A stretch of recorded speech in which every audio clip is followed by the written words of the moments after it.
Vazhdojmë prezentimin e të burgosurve të ndërgjegjes të burgosurve politik shqiptar. Kësaj radhe, në vazhdim të emisionit, do të dëgjoni rrëfimin jetik të zotëri Fadil Bajramit. Zotëri Fadil, ju falenderojmë më së pari për mikpritjen që na bët dhe që pranuat të jeni mysafir një ndër rrëfyesit e jetës së tij të një burgosuri politik. Unë u falenderoj kështu përzemërsisht për këtë aktivitet që e keni marrë. Them të drejtën, ne e kemi prit që dikush në barim një farë forme të zgjoj një farë interesimi për ne të burgosmit e ndërgjegjes, se ashtu edhe më herët sikur u kriju një farë bindje se ishim si në haresa, kupton, ndjek persekutu shtyp nga gjitha anët edhe me gjithë se erdhen këto rrethana treja, tash ndryshun rrethanat, prap se prap shifeshte një farë përshtypje, kështu ndiheshim ne si prap jemi në të ngushtu në rrethanat të harresës. Prandaj ju falenderoj për këtë hap, them konkrete të guximshëm. Edhe sa i takon pyetjes, situatat e hershme kanë qenë kështu thjesht të ndërlidhuna në atë sistemin e atëhershëm, ka qenë përgjithsisht një ndjekje e përgjithshme apo një farë amullie e përgjithshme e shqiptarëve, edhe në çdo hap ne jemi ndesh me rrethana të tilla, po unë desha ta cek kështu veçanërisht edhe në një edukim kështu familjar për e fëmirisë.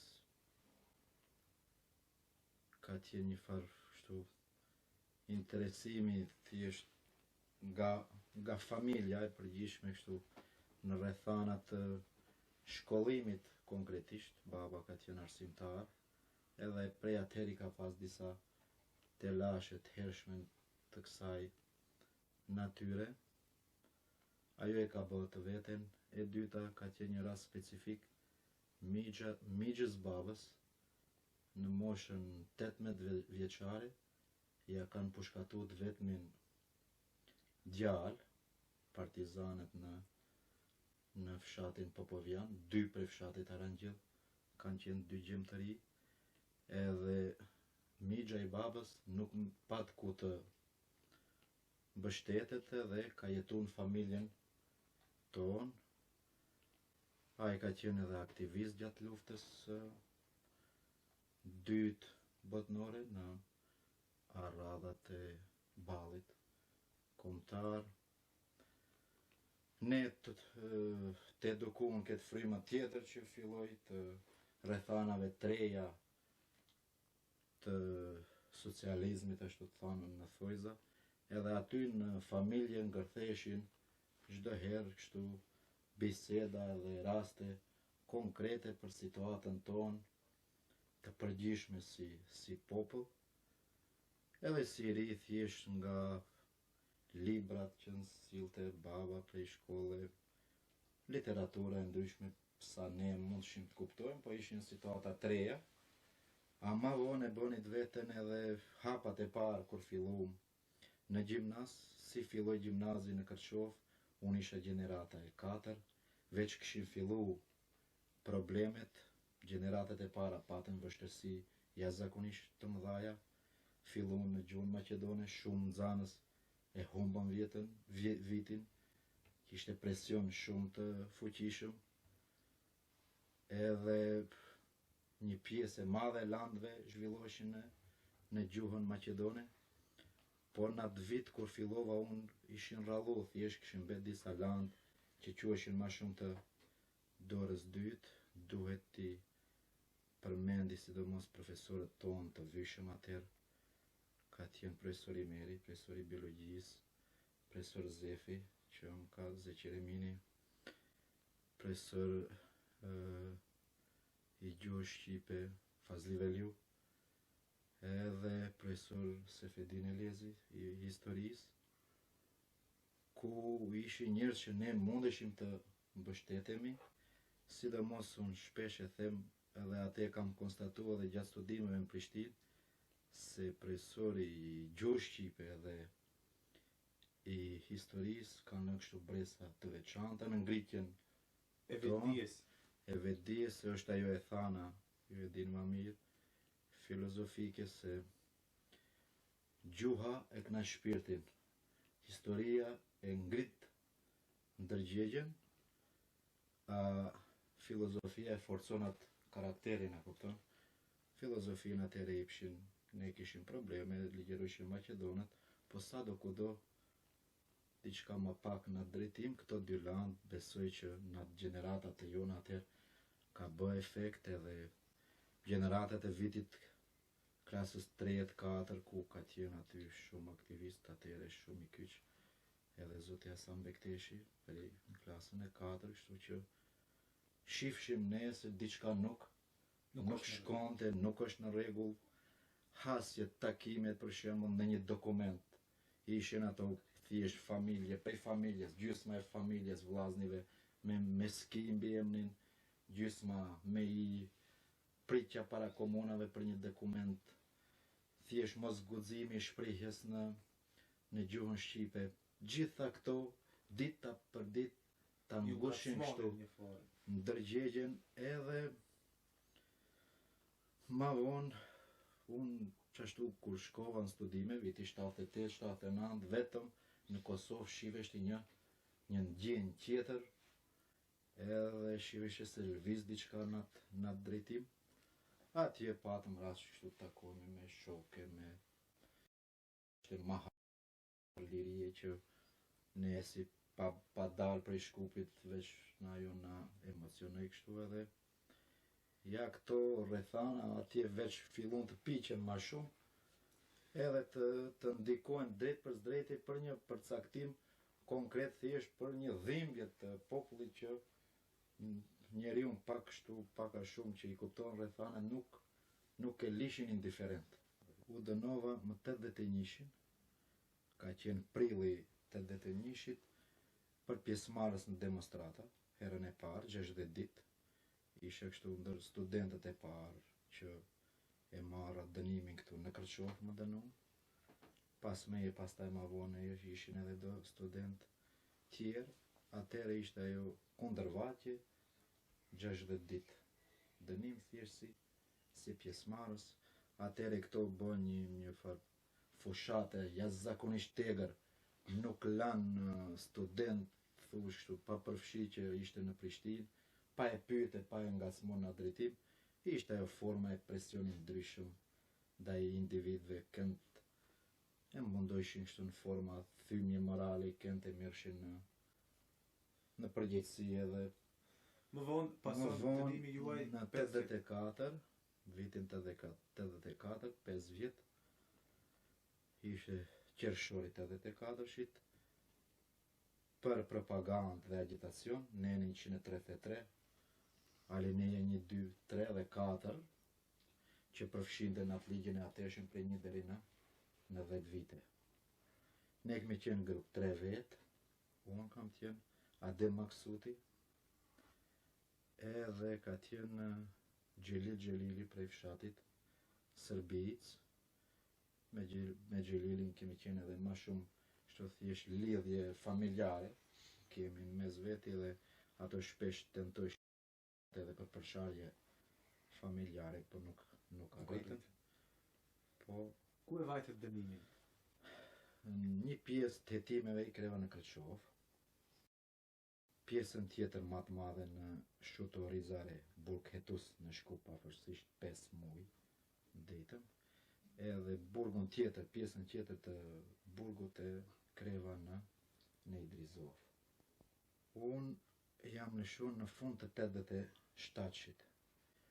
Ma vonë pat një me ndryshimet thjesht, pastaj ma vonë vite 89-90, disa shokë që ishin me dënime më të larta, patën kështu shkurtimet të dukshme në drejtim. Një pjesë i bartën prej Idrizove në burgje qira, Lepoglafe, Sërbi, dike në Maltëzi. Për herë të parë ulshunat të Kroacisë, që ishin në burget kurate, me fitimin e HDZ-s në atë kohë. Ma vonë edhe në përvende tjera fillu. Unë kam pas një shkurtesë vetëm prej Federatës Jugosllavisë atëhere, 6 muaj ditë. As veç disi si nga erdhe ajo, se vit për vit i qëshin dosjet tonën në federatë edhe si mas ngarkesës aktakuzës bëshin atë shkurtime dhe Gjelili, ai akuzumi tret ishte, 2 vite ishte dënu, 1 vit e 6 muaj edhe ati ja falën tjetërën, thjesht pjesën tjetër e kry e mbajtëm deri. Unë personalisht kam qenë për propagandë i dënu, ajo përfshin gjitha format e veprimit. Bile me thënë konkretisht në atë drejtim ka qenë një akuzë pjesëmarrje për në demonstrata, pjesë tjetër bashkë edhe jemi, kjo ka gja një koincidencë me festën e 28-it, një pjesë të akuzës e kam se kemi festu disa shok 28 nëndorin që atër dënoheshte. Edhe pjesë tjetër lexim të literaturës ndryshme propagandistike thonën, dhe kam dëgju Radio Tiranë me kupton kështu farë thjesht paragjykime pa materiale konkrete gjatë kontrollave nuk është gjetë qoftë në familje, qoftë në Prishtinë, në një literaturë që ka mund të mire për basë në drejtim, është gjetë një poezi që kam me prej kohës vjetër, baba kur ka qenë në Zanës i shkollës fillore, për Kosovën prej Azdrenit, që nis me atë pjesën Kosovë o vendi bukur i Trimnis, Kosovë e lulje bukur e Shqipërisë. Edhe më njëherë të kapte ajo puna që këto e qushin si shumë tragjike në atë kohë si një barë kështu e randë, e vetëm material që është gjetë që këtu pastaj e zjatën atë akuzën të përfshi literaturë. Që vetëm mund të jetë një dëshmi e absurditetit kohor në fakt. Po ja, ashtu ishin rrethanat. Po nuk do me thënë që s'kemi pas shok edhe njerëz që kanë qenë të lidhur në këto organizata. Në vërtet unë habitem sot me njerëzit në këto klasifikime. Se është ajo, unë e pranoj atë se është ideja, pa ide s'mundet njëri të vazhdojë çdo veprimtaria, kupton? Po ideja që e kam pas të rritë edhe kemi pas thjesht si rini atëherë ka pas një qëllim tjetër, ka qenë bilem shpesh biseda, kemi zhvillu edhe gjatë burgut me shok të grupeve të ndryshme, një Drizov që ishim, qëllimi kyç ka qenë çlirimi kombëtar. Ishim prej atëherë këto format Kosova Republikë kufit gusht, nuk kanë dalë ato rastisht. Kosova Republikë me vise që është atëherë thjesht me gjithë këto teritorit edhe të Maqedonisë, edhe bashkimi tokave. Njës kanë qenë të dënuar për të 3 veprimtarit. Ka qenë grupi Tetovës për bashkim tokave, që edhe sot e këtë ditë kanë mbet në ato qëndrime, dhe thjesht këto të 3 opsionet që i zori LDK me këshillin ndërpartijak. Po thjesht në rini, ai vrulli, asaj rini ka qenë thjesht çlirimi i kombit, e pastaj populli të vendosi pavarësisht në mënyrë demokratike se çfarë rrugë do të ndjeki, edhe vullneti i popullit do të ishte i mirëfillt ose do të respektoheshte prej pjesëtarëve të tjerë.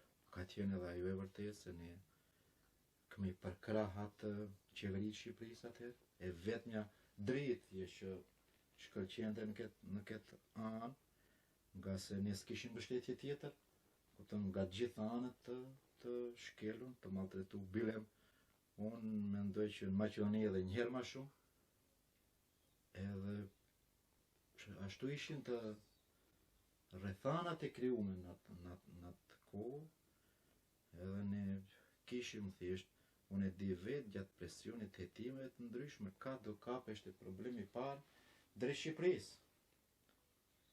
Aty fillon të ajo ngacmimi i parë, presioni i parë në atë drejtim, a kupton? Edhe thjesht bëheshte një farë ndarje atëherë dhe në njerëz, kush është i drejtu ose kush ka simpati një farforme, ishte vështirë edhe me njerëzit edhe të bisedohet haptazi. Ndiheshin ato diagnozat një farforme, kupton. Me vend është kjo pyetje. Ne para një viti tentuam në Kërçov të formuem një shoqatë të dënuarve, të përgjegjëve politik. Një takim e mbajtëm, por nuk pati rezultate më tjera. Pas asaj, ndoshta ajo ka qenë shkasa apo diçka tjetër.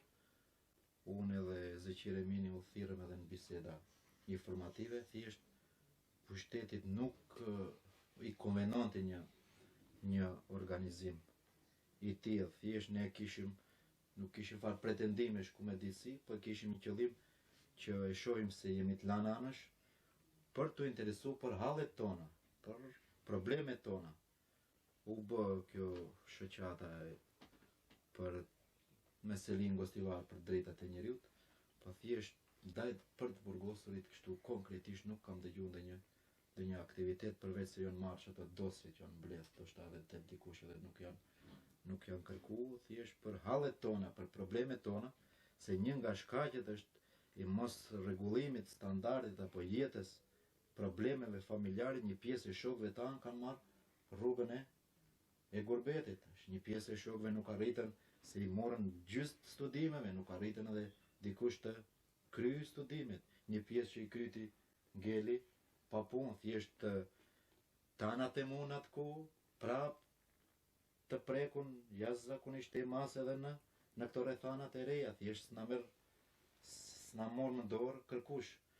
Shkoj parlamenti 4 vite, nuk ju kujtu asnjërit dikur diçka të foli për gjendjen, për statutin tonë. Edhe shpesh ne kemi biseduar edhe me shokë të komunave tjera, që të formohet një shoqatë të burgosëve politik, edhe të kemi shokë që kanë vujt shumë, kemi shokë të përgatitur jashtëzakonisht, që kanë pas prej asaj kohe fakultete, ka shokë që kanë vujt të rrethit Strugës, të Tetovës, pa edhe të Kërçovës, nga 2-3 herë të burgos me vite me shumë vite. Ka njerëz që munden të kontribojnë me një organizim tillë edhe të japin kontribute edhe konkret. Deri tash kjo nuk është arrit, po mendojmë që në të ardhmen diçka të arrihet këtë drejtim. Shoh në Kosovë veç ka filluar një jetë më e mire e organizimit politik, disa kuadro kanë filluar kështu një aktivitet të dendur nëpër partitë politike në atë kohë. Thanë drejtën një profesor i moqëm në fakultet thoshte që duhet në ndërtimin e një sistemi duhet të kapet një trashëgimi, e kupton? Është ajo pjesa e njerëzve që dimni edhe në atë sistem nuk kanë qenë njerëzit këtë të shkatërruar thjesht pa taban, ka pas njerëz që ndoshta kanë desh diçka të bëjnë, po s'ka mundet mirët ajo përvoja të burgosëve politik që ose quhet si boshti të harmonizohet të gjithë segmentet pozitive. Kombit edhe pjesa tjetër e inteligjencës që këto 3 rrethanat kur të bashkohen bashkarisht mundet që më tepër të kontribuohet për rrethanat tona këtu që janë edhe avancimin e tyre që unë për fat të keq shihet që pak shumë është bë sidomos deri tash në trevat këtu në Maqedoni. E ardhmja ta shohim çka do të na tregojë. Në kuadër të këtij emisioni, në vazhdimsi, sërish javën e ardhshme, do të mundsojmë të dëgjoni rrëfimet e të burgosurve të tjerë politik nga komuna Jo. Deri atëherë, mirupafshim.